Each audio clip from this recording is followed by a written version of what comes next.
अवश्य नरक अधिकारी, जिस राजा के राज्य में प्रजा को कष्ट मिलता है वो राजा नरक का अधिकारी होता है।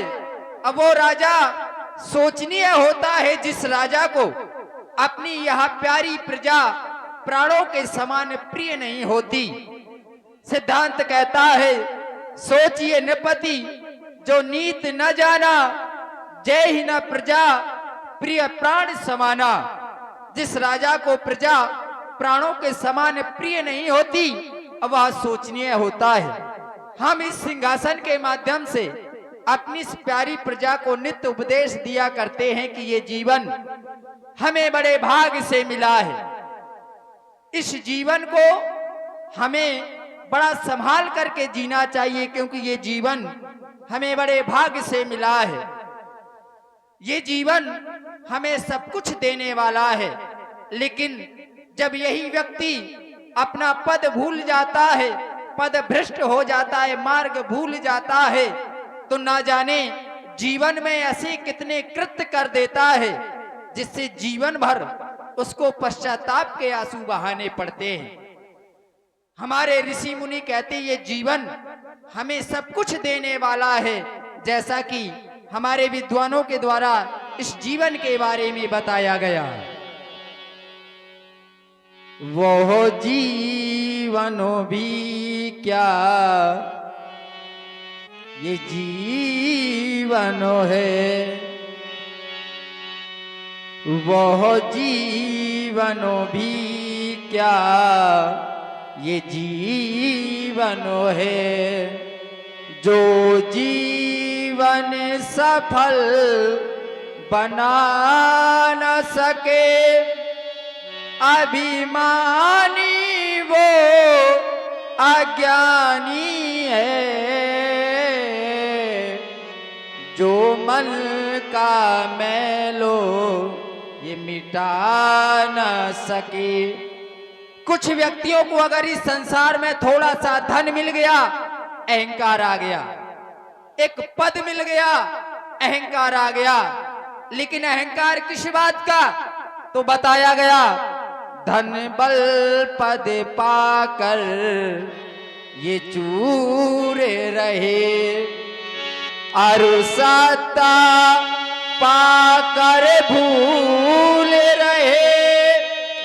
वो सारी शक्ति निरर्थक है, यदि काम किसी के वो आ न सके।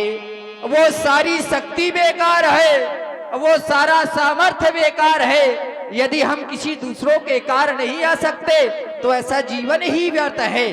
लेकिन ये युग निर्माणों का युग है, हमें निरंतर निर्माण करने हैं। लेकिन निर्माण किस चीज का? हमें इमारतों का, भवनों का निर्माण नहीं करना है। बताया गया निर्माण करो, क्योंकि ये युग निर्माणों का है। ये निर्माणों के ये पावन युग में हम चरित्र निर्माण न भूले। ये स्वार्थ साधना की आंधी में इस वसुधा का सम्मान न भूले। तन भूले पद भूले भी जाएं, तन भूले पद भूले भी जाएं, पर माँ तो पिता सम्मान न भूले। ये स्वार्थ साधना की आंधी में इस वसुधा का सम्मान न भूले। अब व्यक्ति को ये जीवन पाने के बाद सार्थकता की ओर जाना चाहिए, लेकिन यही प्राणी अव्यसनों की ओर भागता चला जा रहा है। जिस दिन हम अपने शरीर को काम, क्रोध, मोह, लोभ, मद, मत्सर इन 6 विकारों से अपने इस शरीर को बचा लेंगे तो हमें अपने जीवन की सार्थकता प्राप्त हो जाएगी। मंत्रीवरों, हम अपने समाज की कुशलता जानना चाहते हैं। कहो, हमारी समाज में, हमारी इस प्यारी प्रजा में किसी प्रकार का कोई कष्ट तो नहीं? गौशाला, धनशाला, पाठशाला इत्यादि शालाएं सभी सुचारू रूप से चलाई जा रही हैं या नहीं? कहो कहो महामंत्री सुमंत, हमारी समाज की कुशलता कहो। महाराज, आपके राज्य में सिंह और श्यार एक ही घाट पर पानी पीते हैं तथा गौशालाएं, पाठशालाएं तथा सभी बच्चे एक ही साथ क्रीड़ा करते हैं। ना तो ये है कि ये राजा का पुत्र है, ना तो ये है कि ये प्रजा का पुत्र है, सब एक साथ विचरण करते हैं। महाराज, आपके यहाँ सभी प्रकार से कुशलता ही है। मेरे द्वारा किए गए कार्यों से मेरी प्रजा प्रसन्न, एक राजा को इससे बढ़कर के और क्या चाहिए? लेकिन मंत्रीवर, दासियों के द्वारा हमें सूचना प्राप्त हुई थी कि महलों में 4 पुत्रों का जन्म हुआ और समय कब बीत गया उनके साथ हमें मालूम ही नहीं हुआ। हम एक पुत्र को बुलाते हैं, चारों दौड़ करके हमारे पास आते हैं। हम चाहते हैं गुरु सदन चले जाओ और गुरु जी के चरणों में हमारा प्रणाम कहना और कहना कि महाराज ने आपको महलों में बुलाया है। जो आज्ञा महाराज।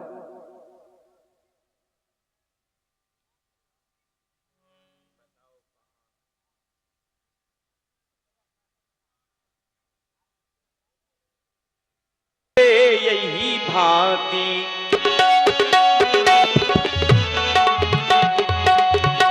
जात न जान्यो दिन अरु राती,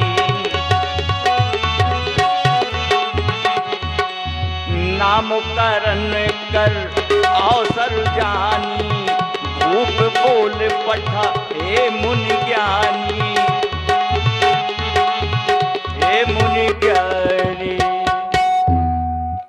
जन जन के जीवन में ज्ञान रूपी दीपक जलाने वाले परम प्रकाशक, भक्त वत्सल, कृपा निधान, दीनों पर दया करने वाले दीनानाथ, मेरा प्रणाम स्वीकार करिए।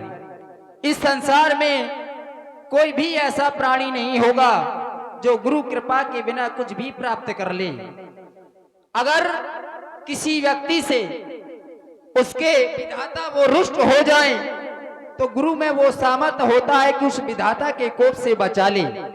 लेकिन यदि उसी व्यक्ति से उसके गुरु रुष्ट हो जाए तो फिर उस विधाता में भी वो सामर्थ्य नहीं है कि जो गुरु के कोप से बचा ले। हे दीनानाथ, मेरा बारंबार प्रणाम स्वीकार करें, स्वीकार करें। ओ मेरे नाथ,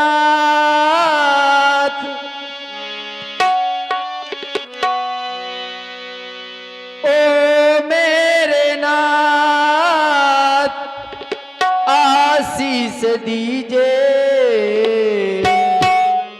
ओ मेरे नाथ, आशीष दीजिए। पकड़ूं मैं प्रभु के चरण, ओ पकड़ूं मैं।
अखंड मंडलाकारं व्याप्तमेन चराचरम तद्वृतम दर्शितमेन तस्मै श्री गुरुवे नमः।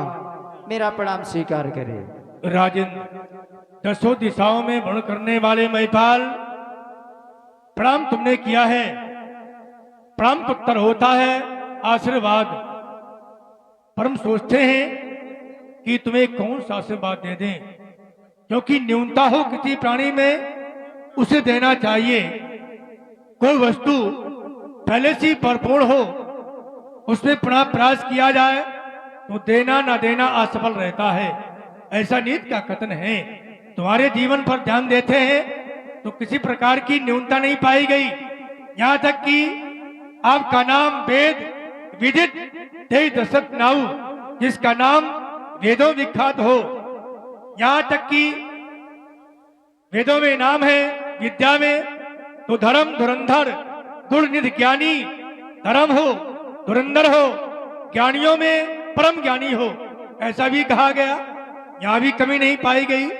फिर सोचा गया कि बल में कोई कमी हो तो बल में नहीं पाई गई कमी, क्योंकि 33 को देवताओं का राजा इंद्र जो भी तुम्हारी बाजों के बल से रहता है, सुरपति बसही बाहुबल जाके तुम्हारी ही भुजाओं के बल पर देवताओं का राजा इंद्र राज सिंहासन पर बैठकर अपना कारभार देखता है, तो आशीर्वाद कौन सा दे? राजा हो, राजा के लिए उपदेश देना अनिवार्य है। तो राजन सुने, कुछ शब्दों में उपदेश आपके लिए है। जो परस्वार्थ में जीता है, जो परस्वार्थ में जीता है और परस्वार्थ में मरता है, उसके हर आंसू रामायण उसकी गीता है। यदि ऐसे कर्म करोगे राजन, तो तुम्हारे यश के कमल खिलेंगे। आशीष ही हम ऋषियों का घर बैठे भगवान मिलेंगे, महामंगल हो। और ये संसार का नियम है जो आज हम तुम पर देख रहे हैं। ये नियम संसार का है। संसार बड़ा स्वार्थी और मतलबी हो गया है। जैसी संसार बड़ा स्वार्थी और मतलबी हो गया है। कहो क्यों? वो यूं, वो भी दिन याद है जब नहीं थे पुत्र तुम्हारे। वो दिन भी याद है जब नहीं थे पुत्र तुम्हारे, तो राजन आंसू बहाकर चौड़ों में थे पधारे। जब पुत्र नहीं था तब आंखों में आंसू लेकर हमारे आश्रम गए थे, केवल आशा लेकर पुत्र की। और पुत्र की प्राप्ति हो गई तो नियम बदल गया, स्वयं नहीं गए। जब तो कार्य की पूर्ति हो गई, जिस कार्य के लिए हाथ फैला रहे थे वो कार्य की पूर्ति हो गई। अब क्या करना है? तो किया क्या? गुरु वशिष्ठ कहाँ गए? हकारा, स्वयं नहीं गए, सेवक को भेज दिया। आखिर क्यों? ऐसा क्यों किया? पूज्यवर, मैं आपके वक्तव्यों पर टिप्पणी नहीं करना चाहता। हम जानते क्यों नहीं गए? क्योंकि जिसके लिए तुम बिलक रहे थे उसकी प्राप्ति हो गई। नहीं गए, आपका सेवक पहुंचा, हम आ गए। क्या चाहते हैं? पूज्यवर, मेरा समय बालकों के साथ कब निकल गया पता ही नहीं चला। एक को बुलाता हूँ, चारों दौड़ करके मेरे पास आते हैं। चाहता हूँ आप अपने हृदय में विचार करके आपने जो उनके नाम रखे हो, मैं चाहता हूँ आप उन सभी का नामकरण संस्कार करें। क्यों नहीं राजन? तुम्हारे भी कहने था सत्य है, वही होना ही चाहिए। बालक का जन्म हो, उसके संस्कार होना चाहिए, नामकरण होना चाहिए। तुम चाहते हैं कि पहले पुत्रों का दर्शन हो जाए, ये इच्छा हो तो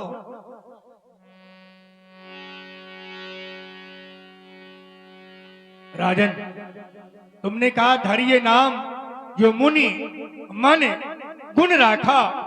आपने जो हृदय में उन बालकों के नाम विचार रखे हो तो कृपा करके रख दीजिए। तो हे राजन, जबकि जो तुम्हारे पुत्र हैं एक नाम से नहीं है, इनके नाम अनेक अनूपा अनेकों नाम हैं। पर मैं नृप कहूं सुमति अनुरूपा, मैं अपनी मति और बुद्धि के अनुसार नामकरण कर रहा हूं। जो आपका बड़ा पुत्र है, कौशल्या की गोद में विहार करने वाला बालक, जो आनंद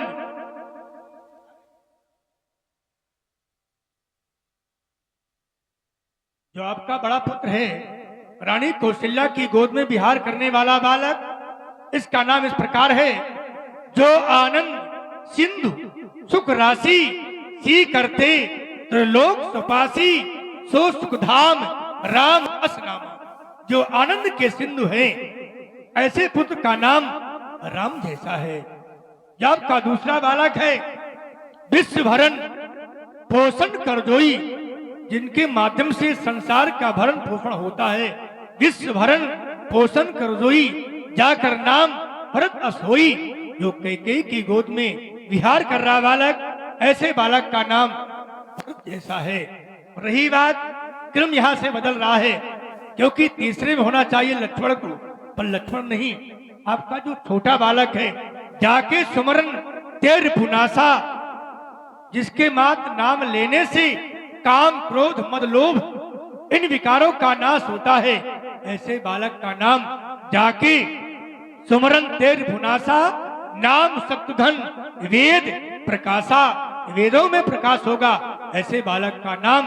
अब आया जो आपका बालक तीसरा था, उसका नाम चौथे में कर रहे हैं। क्योंकि चौथे में क्यों कर रहे हैं? क्योंकि जब कोई व्यक्ति वस्तु होती है आधार, तो आधार हमेशा नीचे रहती है। ऐसे बालक का नाम लक्षण धाम, जो कि लक्षणों के धाम है। राम प्रिय, राम को अधिक प्रिय है। लक्षण धाम राम प्रिय, ये सकल जगत आधार, ये जगत रूपी संसार है, उन्हीं के ऊपर है, आधार के ऊपर है। लक्षण धाम राम प्रिय, सकल जगत आधार, ऐसे बालक का नाम है लक्ष्मण नाम उदार। ये रहे नाम तुम्हारे बालकों के।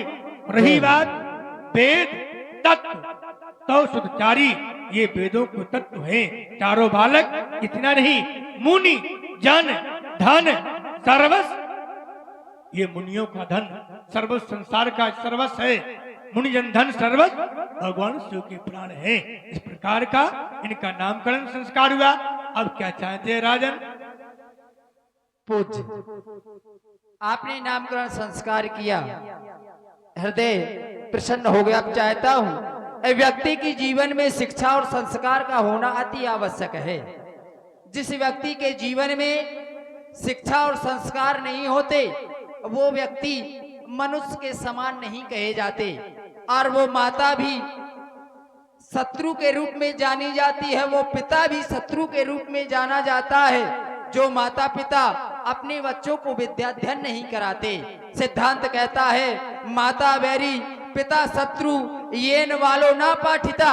जिसने अपने बच्चों को ना पढ़ाया, विद्याध्ययन ना करवाया, वो माता पिता शत्रु के समान होते। इसलिए चाहता हूँ आप मेरे बच्चों को अपने आश्रम में ले जाएं और गुरु दीक्षा दें और विद्याध्ययन के लिए ले जाएं। क्यों नहीं, हृदय की विकार है, ऐसा ही होगा। बच्चों को शिक्षा देना अनिवार्य है, क्यों नहीं? और राजकुमारों, मेरा प्रणाम स्वीकार करें। महामंगल हो।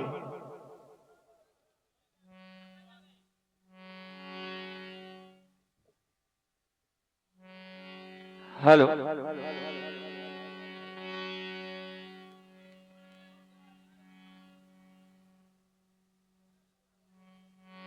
बेटा राम, सुमित लक्ष्मण, आश्रम में सभी विद्यार्थी प्रतिदिन की बात आज भी उपस्थित हैं, पर एक तुम्हारा परम मित्र है, पर वो भी आश्रम नहीं आया। और मैं चाहता हूं कि जो दिया हुआ सबक आप अपना अपना सुनावे।